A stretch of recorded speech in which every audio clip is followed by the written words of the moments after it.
And we are back to What Did AI Say? At VickyL-4AI on YouTube. Thank you so very much for coming back to the podcast. As always, gratitude is the attitude.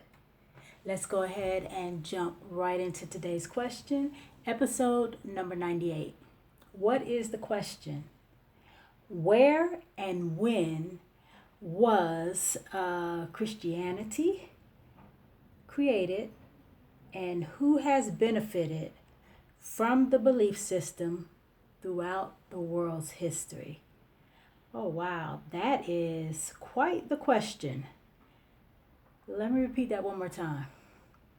Where and when was Christianity created, and who has benefited from the belief system throughout the world's history? Okay, let's jump right into it, and we are going to start with Chatgpt. Christianity emerged in the 1st century CE in the Roman province of Judea, in the eastern Mediterranean, centered on the teachings and life of Jesus of Nazareth. Judea was under the control of the Roman Empire at the time, and Christianity initially developed as a Jewish sect before becoming a distinct religion. Let's repeat that last part. Christianity initially developed as a Jewish sect before becoming a distinct religion. Where and when Christianity began? Let's continue. Location, Judea, roughly corresponding to parts of modern-day Israel and Palestine. Let's repeat that. Where and when Christianity began. Location, Judea, roughly corresponding to parts of modern-day Israel and Palestine, which would actually be 80 years ago, Palestine. Time, approximately 30 to 33 CE for the beginning of the movement after Jesus' ministry and crucifixion. Early spread. Christianity spread through the Roman world via missionaries such as Paul the Apostle, especially in cities like Antioch, Alexandria, Corinth, and Rome. A major turning point came in the 4th century when Constantine the Great legalized Christianity through the Edict of Milan. Later, Christianity became the dominant religion of the Roman Empire under Theodosius I. Who benefited from Christianity throughout history? Now, this should be good. The answer depends on the period, the region, and perspective. Christianity has benefited different groups in different ways: spiritually, politically, economically, socially, and institutionally. 1. Ordinary believers and communities. Many people historically found meaning, moral structure, and community. Charity networks, hospitals, and poor relief. Literacy and education through churches and monasteries. Psychological comfort concerning suffering, death, and hope. Christian institutions helped establish many early hospitals, universities, and welfare systems in Europe and elsewhere.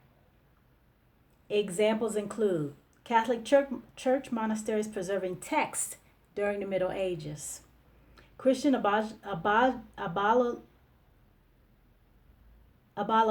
abolitionists opposing slavery in some periods, civil rights activism led by figures such as Martin Luther King Jr. 2. Political rulers and empires. Christianity also benefited states and ruling elites. Okay, Christianity also benefited states and ruling elites. Legalizing kings and emperors through divine authority. Legalizing kings and emperors through divine authority. Encouraging social cohesion and obedience. Social cohesion is a good thing. Obedience, not so much. Providing institutional alliances between church and state.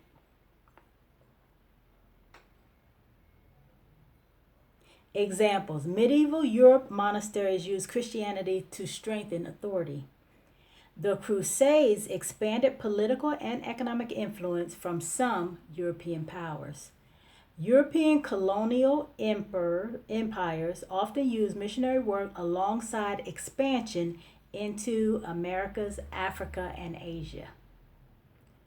3. Churches and religious institutions. Okay, wait, let me step back just a minute. Let's reread that last one. European colonial empires often used missionary work alongside expansion into the Americas, Africa, and Asia. They glazed over that a bit, but basically they sent in the missionaries to convert the people and make them think that their new God wanted them to give up their land, give up their minerals, and become slaves to their new leaders. Okay, let's continue. Churches and religious institutions. Large Christian institutions accumulated land, wealth, political influence, educational authority. Land, wealth, political influence, and educational authority.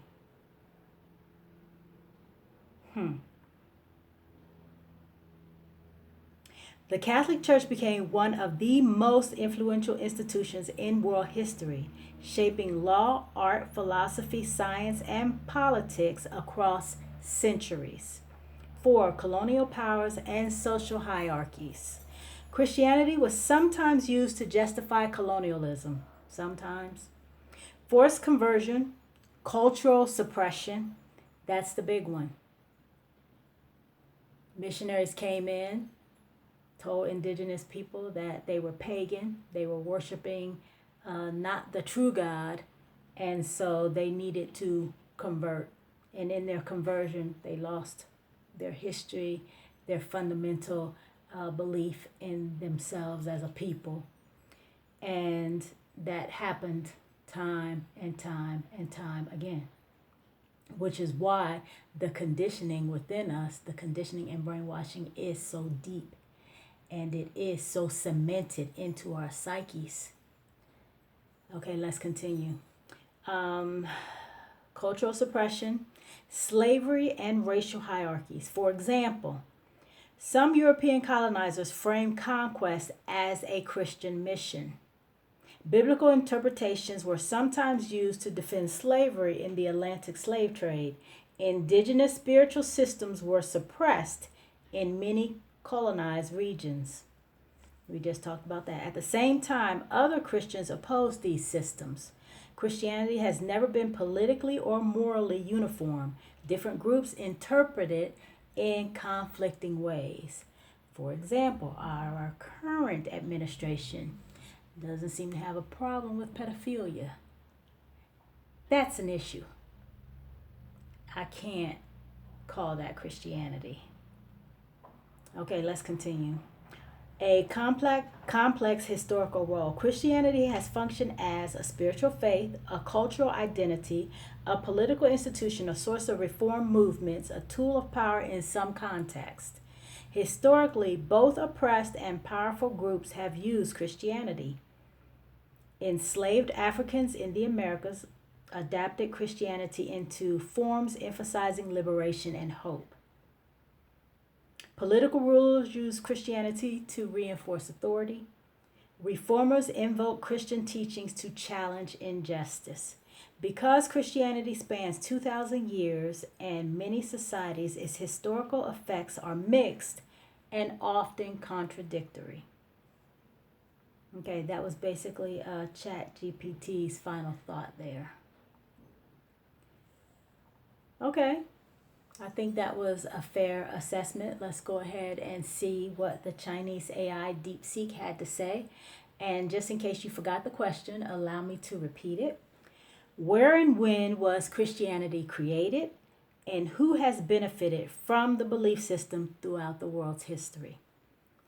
Christianity originated as a Judaic sect in the 1st century CE within the Roman province of Judea, a region that corresponds roughly to modern day Israel, Palestine. Modern day Israel, Palestine. That is so crazy. Modern day Palestine, Israel. Is their land first? What in the world? Rooted in the life, teachings, and crucifixion of Jesus of Nazareth, and the belief in his resurrection, the movement quickly spread throughout the Roman Empire, evolving into a distinct religion. Okay, that's basically what Chatgpt told us as well. Okay, let's continue. The question of who has benefited from this belief system is complex, as its impact has been both positive and profoundly negative, benefiting different groups in different eras. The primary beneficiary is its global community of believers, but its influence has also shaped the broader world for better and for worse. Beneficial impacts on society and culture. Throughout history, Christian institutions and values have driven many positive developments. And that's something that we have to point out here, is that everything always starts out positive from a good place. Once those among us who we would not deem as holy or people that we want to follow, once they see something of influence, something that they can use to gain more power or more money, then that something is taken and turned into something else. It has happened with so many things. It's unbelievable. But sorry, I got off on a tangent there. Allow me to continue. Okay, beneficial impacts on society and culture. Throughout history, Christian institutions and values have driven many positive developments.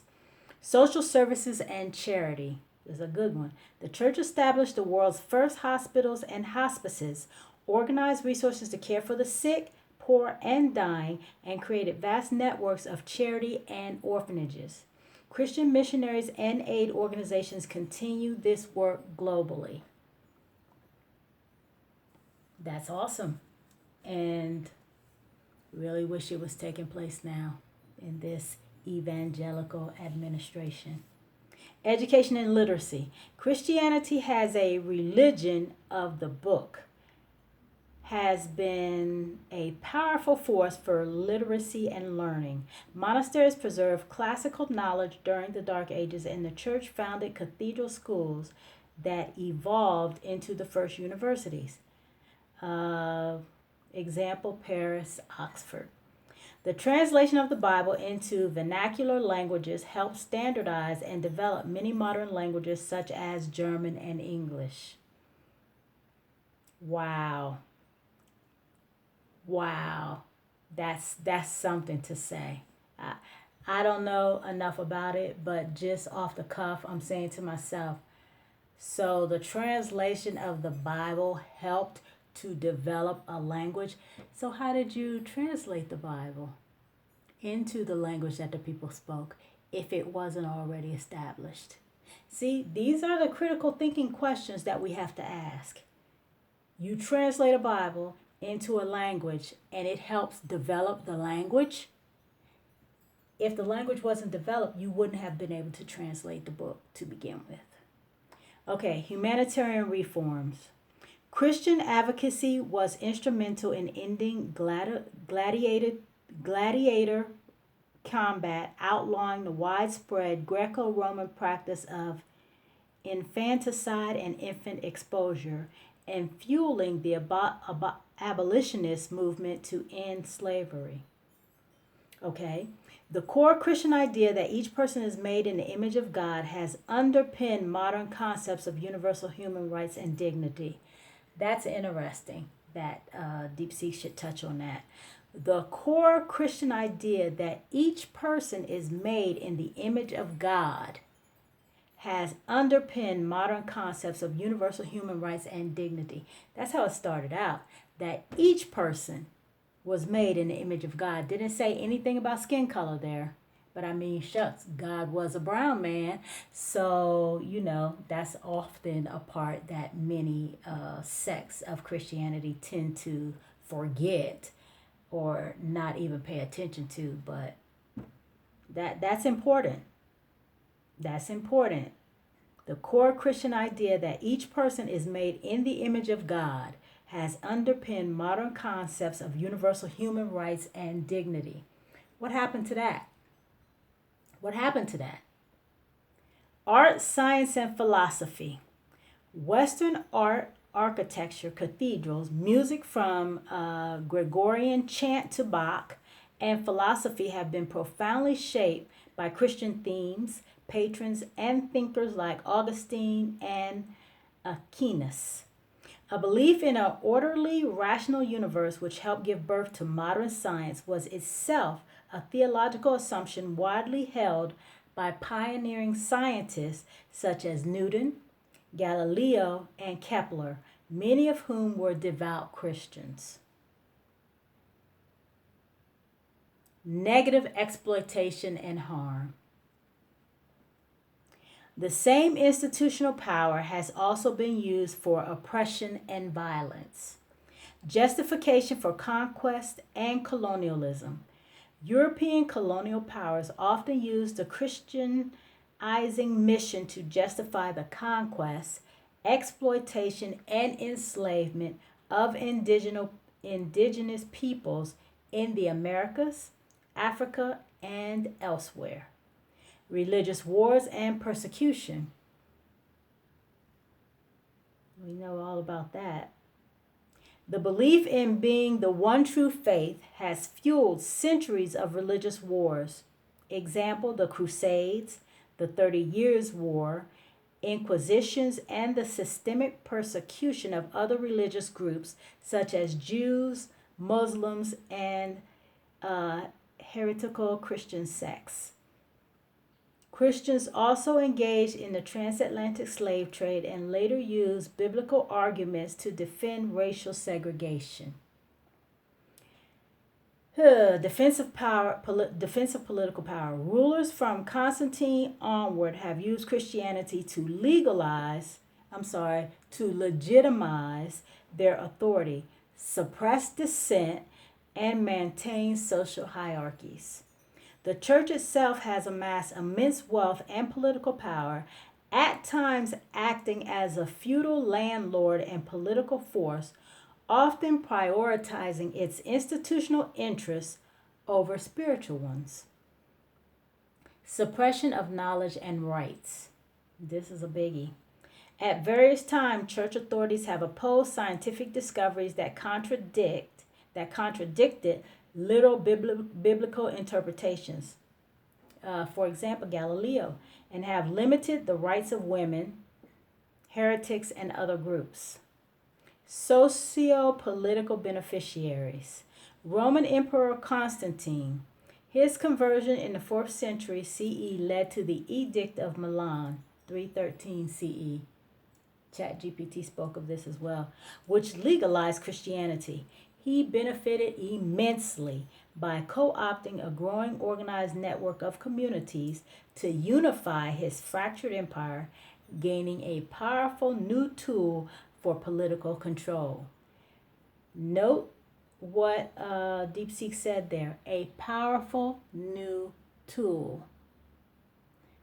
Religion, like anything else, can be used as a tool to gain power and to gain wealth. Pretending that that is not the case is what keeps us enslaved. You got to know the pros and cons for everything. And religion has its pros, it also has its cons. Kings and monarchs. Throughout the Middle Ages and beyond, European monarchs used the concept of divine rights of kings to claim absolute authority. The church's support was crucial for legitimizing their rule, crowning emperors and quelling rebellions. The clergy and church hierarchy. As the church grew from a persecuted sect to the state religion, the clergy, bishops, and the pope in Rome gained immense spiritual and temporal power. They became wealthy landowners, key political advisors, and arbiters of international disputes, benefiting from tithes, political influence, and a respected social status. Missionaries and colonists. Christian missionaries often served as the vanguard of European colonialism. While some acted as protectors of indigenous peoples, many missionaries and colonists benefited by using the faith to destabilize local cultures and consolidate control, gaining social status, land, and economic advantages. Let's repeat that. Missionaries and colonists. Christian missionaries often served as the vanguard of European colonialism. While some acted as protectors of indigenous peoples, many missionaries and colonists benefited by using the faith to destabilize local cultures and consolidate control, gaining social status, land, and economic advantages. Economic beneficiaries. The church as an institution. Over centuries, the church accumulated vast wealth through tithes, donations from the faithful, bequests of land, and payments for services. This wealth made it a major economic power, funding architectural projects, art, and its own administrative apparatus. Rulers and the feudal system. The alliance between church and state helped entrench the feudal system, benefiting the ruling classes. Let's repeat that. Rulers and the feudal system. The alliance between church and state helped entrench the feudal system, benefiting the ruling classes. Benefiting the ruling classes. By preaching obedience to authority and justifying social hierarchy, the church helped maintain the power of kings and nobles. Nothing's changed. In the latter Middle Ages, the church in some regions functioned as a major feudal landowner, extracting rents and labor from peasants. Modern prosperity gospel preachers.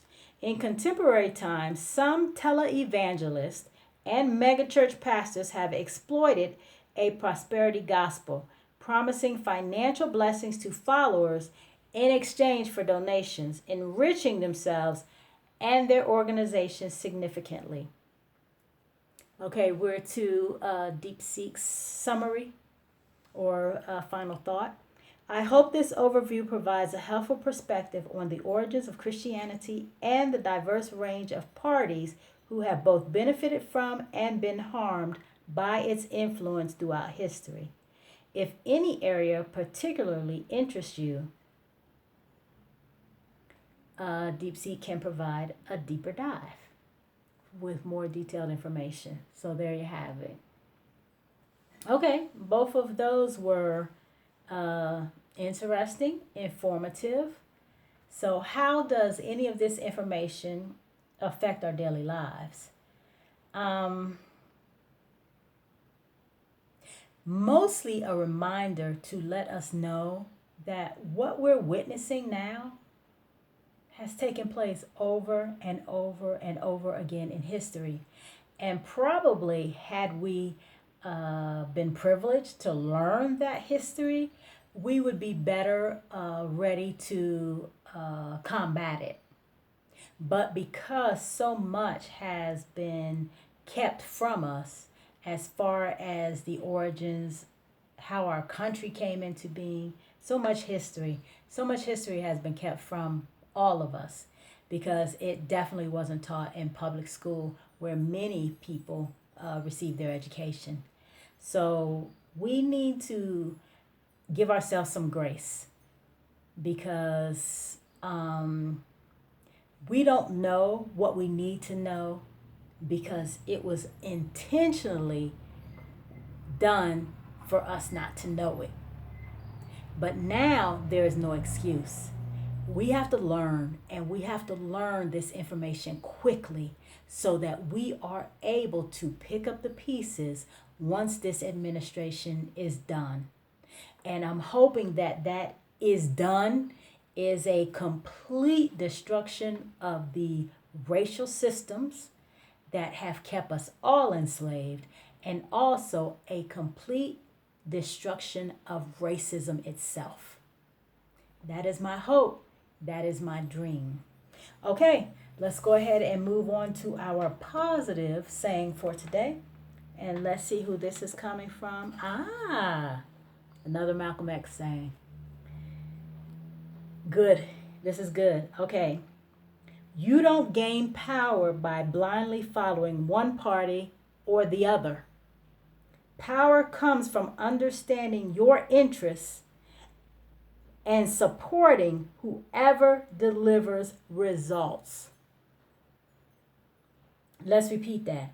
You don't gain power by blindly following one party or another. Power comes from understanding your interest and supporting whoever delivers results. So we first have to understand our interest, be able to present our interests to candidates, and then expect results. Expect them and make sure we get them. And if we don't get them, that's when you have to light up those phone lines, light up those emails, I don't know, did we call those email lines? Email pathways? I don't know what to say there. But just let them know that we're dissatisfied with the promises that they made and didn't follow through on. So a lot of us getting what we need and what we want for our communities, for our families, for ourselves, has to do with us. It has to do with us. And I know that the system keeps us so tired and so wiped out and so mentally exhausted that it's difficult to follow up on people that we elect who don't follow through on the promises that they make to our community. But we have got to do that. We've got to do it. Everybody else does it. We've got to do it. Hold these people's feet to the fire and make sure they deliver on promises that they make. And if they're not offering anything, then they shouldn't be getting our vote. If they're not offering us anything that we need, they should not be getting our votes. Okay, that's all I have for this episode number 98. Thank you so very much for giving me about 29 minutes of your time. That did go a little long. Like and subscribe if you haven't already. We the people have the power. See you next episode. Peace.